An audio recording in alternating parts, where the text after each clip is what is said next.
Bismillahirrahmanirrahim. Assalamualaikum warahmatullahi wabarakatuh. Alhamdulillah, puji dan syukur marilah kita panjatkan kehadiran Ilahi Rabbi, karena pada kesempatan kali ini kita bisa bertemu lagi di pembahasan materi manajemen proyek sistem informasi. Alhamdulillah sekarang udah pertemuan di ke-11 ya, tentang bahasan yang kita bahas adalah tentang software quality. Ini sebelum membahas software quality, saya akan mereview sedikit pertemuan kemarin, yaitu tentang building IT project ya. Jadi di pertemuan kemarin dibahas tentang tim yang terlibat itu siapa aja kan. Terus dari sisi kebutuhan, kemampuannya seperti apa, project manager harus kayak gimana, analisis sistem, programmer, dokumenter, tester, dan lain sebagainya itu harus seperti apa kan, ada di sana. Makanya kalau dengan tim yang baik, makanya menghasilkan sebuah software yang memiliki kualitas yang baik. Nah, ini di bahasan software quality itu seperti apa? Ini topiknya ya, kita akan belajar nanti quality itu apa sih, dan software yang berkualitas itu apa. Terus ada standar, dan standar software itu apa aja.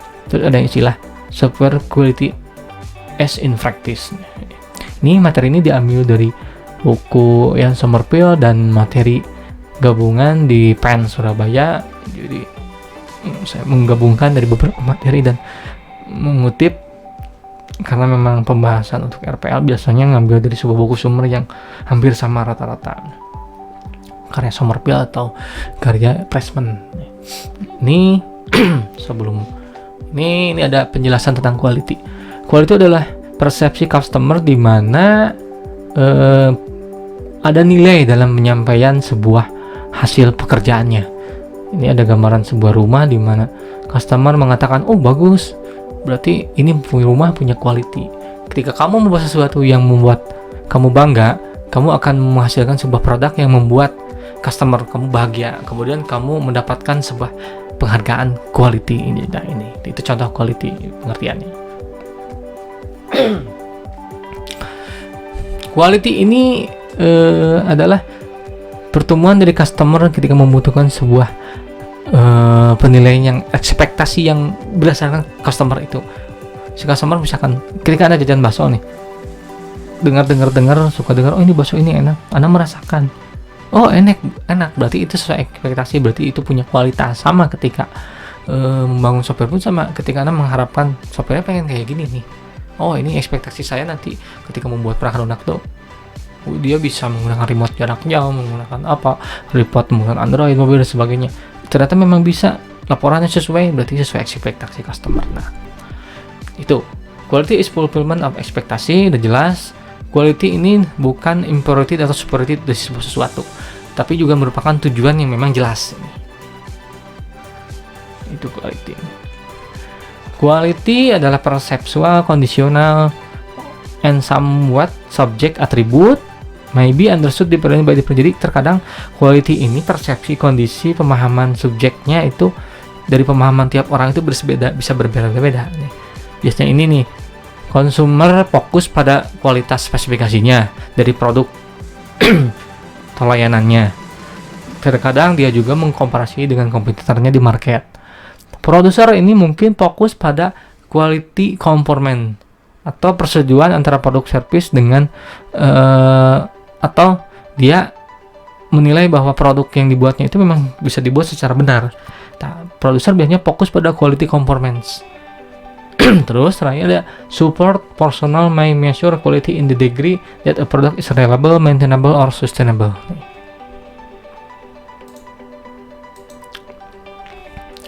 Jadi dukungan personal mungkin ini mempengaruhi kualitas sebuah produk, itu sehingga nanti bisa reliable, maintainable, dan sustainable. Software quality dalam konteks rekayasa software nih, software quality ini mengacu pada dua relasi notasi, dua penjelasan ini. Software berdasarkan quality fungsional dan software berdasarkan struktur quality. Kalau secara fungsional quality, dia merefleksikan bahwa software ini dibangun berdasarkan desain base-nya itu berdasarkan kebutuhan requirement fungsi atau spesifikasi requirement kebutuhannya. Kalau yang struktur quality, dia mengacu pada non-functional requirement. Contoh misalkan dari penyampaian delivery nanti dukungannya seperti robustness, maintainability, atau di mana software itu dibangun berdasarkan memang secara benar langkah-langkahnya. Jadi kalau yang satu secara spesifikasi, kayak gini misalkan bisa berjalan dengan ini, bisa dengan Android, bisa remote, bisa mobile dan sebagainya misalkan. Dan yang satu dari sisi maintenance dan sebagainya itu oke. Quality itu baru. Terus berdasarkan Ian Sommerville, prinsip software quality itu ada 3, dari sisi organisasi level, ada sisi project level, dan project level yang quality plan.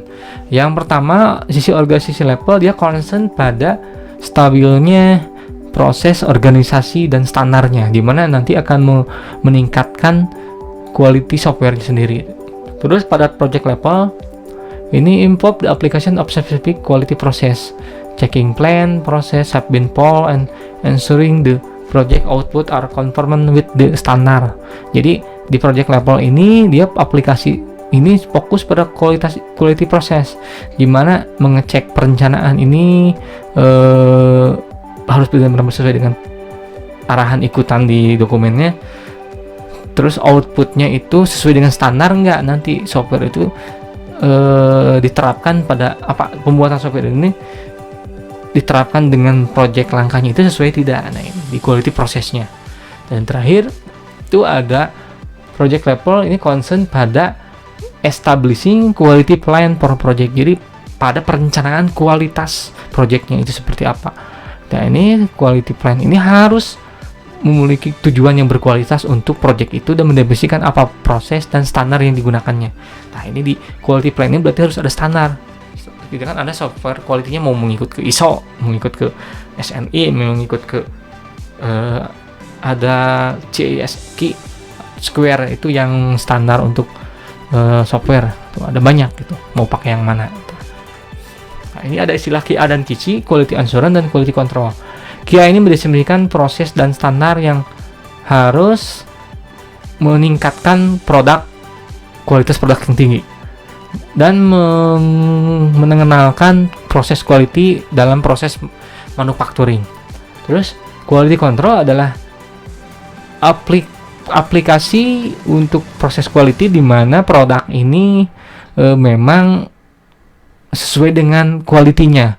Jadi kadang di quality control kita bisa melihat bahwa ini software secara kontrol dikendalikan, secara dimonitoring level kualitas itu sampai mana, itu di quality control dilihat. Kalau quality assurance kan standar prosesnya, kalau ini quality control proses pengendalian quality si software ini seperti apa, levelnya bagus tidak, kayak gimana itu. Kalau QA lebih ke proses standar, kalau ini lebih ke proses quality produknya seperti apa. Yang QC ini bagian dari quality management yang fokus pada requirement fulfilling quality requirement. QA ini bagian dari quality management yang berfokus pada providing confidence that quality requirement will be fulfilled. Nah, ini perbedaannya. Jadi yang QC quality control, dia mengontrol software itu dari sisi requirement seperti apa fokusnya. Yang QA quality assurance dia dari sisi manajemen, jadi berfokus pada ini software ini memang standarnya itu benar tidak, pembuatannya, proses langkahnya ini misalkan seperti itu, sesuai ngikut ISO enggak kalau mau pakai ISO. Yang QC di dalam teknisnya itu pembuatannya, coding dan sebagainya sesuai tidak, dilihat. QA berfokus pada perencanaan, dokumen, persetujuan, langkah-langkah dalam menilai kualitasnya. Outcome QA ini berupa activity quality plan, terus ada inspeksi dan test plan, terus ada pemilihan tracking tool dan training staff menggunakan metode atau proses tertentu. Ini contoh dari outcome dari QA nih. Kalau yang tujuan QA ini pencegahan. QA ini tujuannya untuk mencegah defect dari masuknya sebuah solusi dalam tahapan langkah pertama. Jadi maksud di sini, yang namanya pencegahan berarti kita harus bisa mencegah kedepannya bahwa si software kalau mengikuti standar ini kan, karena kan kita udah mengikuti quality assurance-nya ini nih. Makanya kan sifatnya proaktif nanti. Ini ada kata lain, ada QA ini proaktif manajemen praktis. Secara praktis manajemen ini proaktif, di mana kita bisa melihat menggunakan standar posisi level di mana kualitas sebuah inisiatif IT sebuah institusi atau sebuah produk yang dihasilkan itu manajemen bisa melihat levelnya sampai mana ini.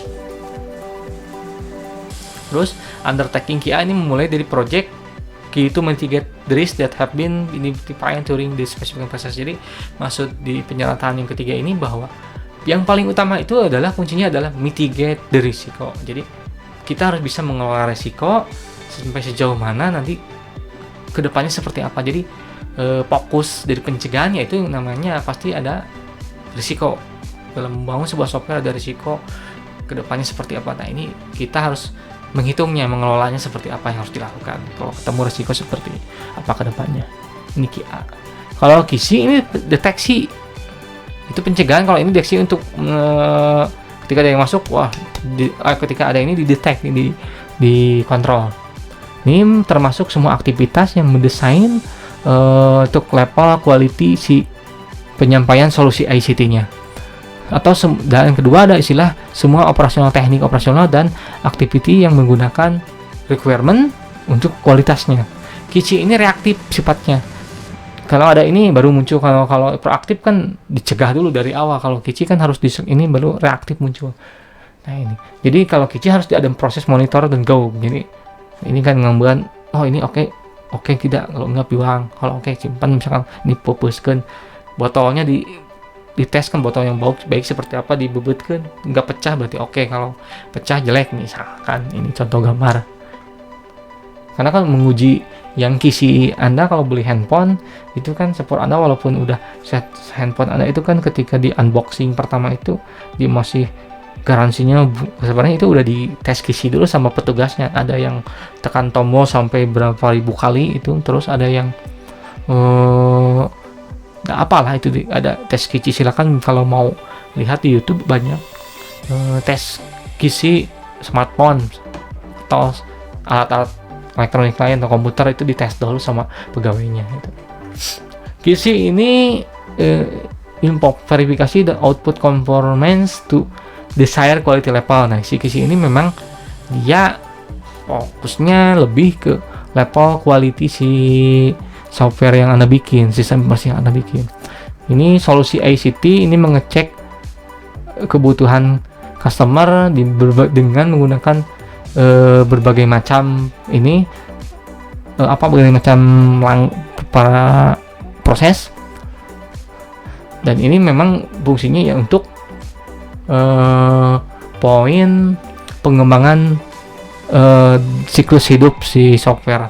Maksud di sini kan ketika ada QC, kita bisa menilai bahwa apakah software yang ini kalau menggunakan dengan QC di tes ini dia benar nggak proses pengembangan siklus hidup softwarenya sih, yang analisis dasarnya seperti itu kan, menggunakan metode apa misalkan Agile, Scrum dan sebagainya, itu benar tidak. Nah ini di sini kalau kisi kan ketahuan nanti. Tim ini akan menggunakan tim will use among other teknik. Jadi kadang tim juga menggunakan teknik yang lainnya, struktur factual, testing, kode inspeksi untuk menemukan solusi di mana requirement ini memang sesuai nggak dari sistem yang dibikinnya. Jadi Anda nanti kalau di bagian kisi software ya Anda harus bisa menggunakan teknik-teknik yang memang bisa melihat tes kode yang digunakan, bahkan diuji softwarenya itu benar tidak, nanti sesuai dengan requirement awalnya. Kalau di bagian QC seperti itu kan, misalkan input hampir sama dengan dokumenter yang mengetes software itu, tapi ini lebih ke sesuai tidak sesuai dengan dokumen yang di awal perencanaannya itu.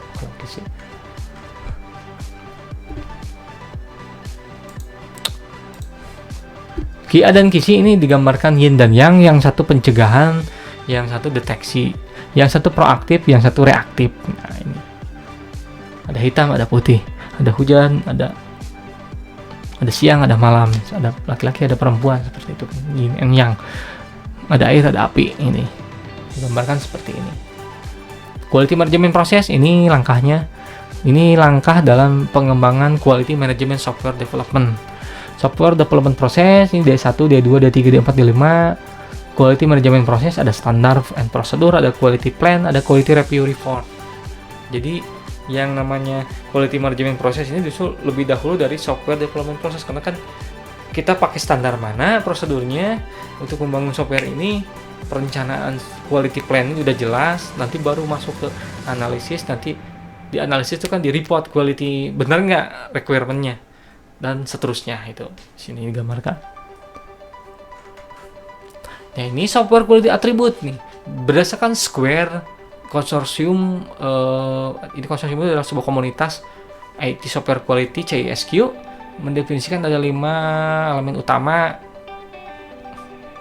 Ada reliability, ada efficiency, ada security, ada maintainability, ada adequate atau size. Jadi reliability-nya harus jelas, efisiensi software itu harus efisien, aman, maintainability mudah diperbaiki, dan dari sisi ukuran ini harus diperhatikan besar kecilnya itu. Kalau si based on Somerville ini banyak, ada safety, security, reliability, resilience, robustness, understandability, testability, adaptability, modularity, complexity, portability, usability, reusability, efficiency, reliability. Ini banyak. Ada 15 nih karakter kalau si Somerville. Nah, kalau yang itu kan CISQ cukup 5. Silahkan mau pakai yang mana itu. Ini standar, ada nih penilaian mau pakai apa. ISO ada lagi. Oke. Nah, ini software quality plan.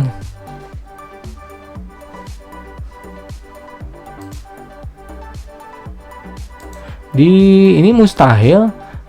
It's impossible for any system to be optimized for all of this attribute. For example, improving robustness mainly to less performance. Ini pasti.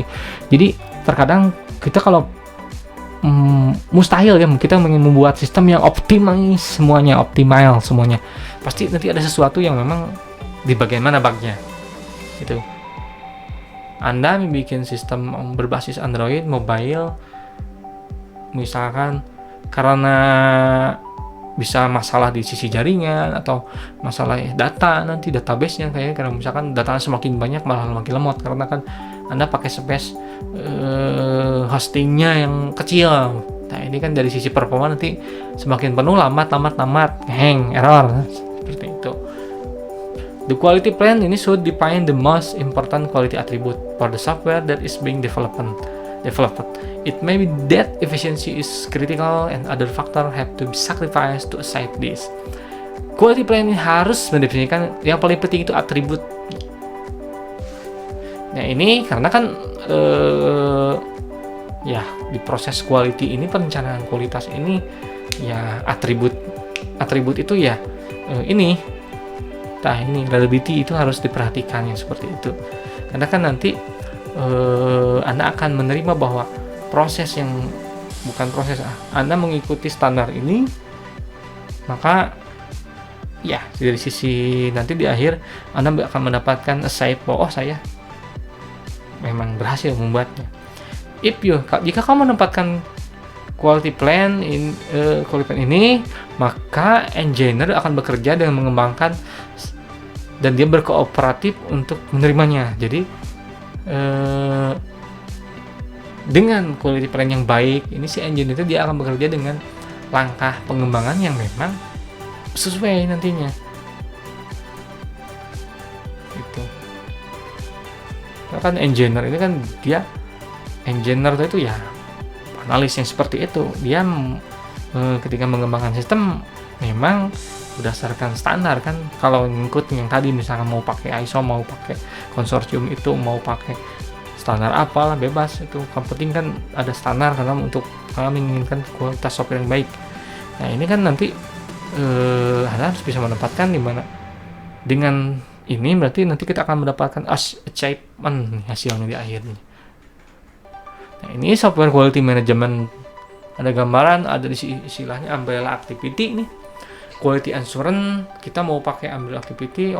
Berarti ketika mendefinisikan kualitas, kalau kualitas yang baik, berarti kita harus menilai, mengakses produk quality-nya. Bahkan itu proses quality control kan. Di sana kalau quality-nya oke, dia ya berarti dia punya proses standar yang baik. Tapi kalau tidak, kita harus meningkatkan improve ini prosesnya seperti apa perbaikannya. Terus nanti mengembangkan produk lagi.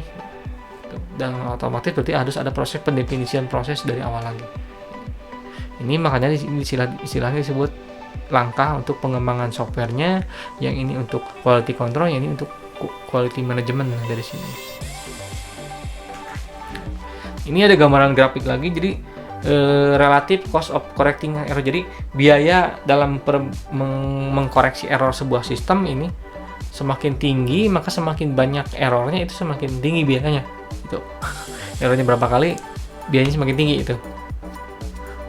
Karena kan si dev test harus mengecek, sistem test juga harus mengecek nanti dari sisi operasi berapa kali yang diceknya gitu.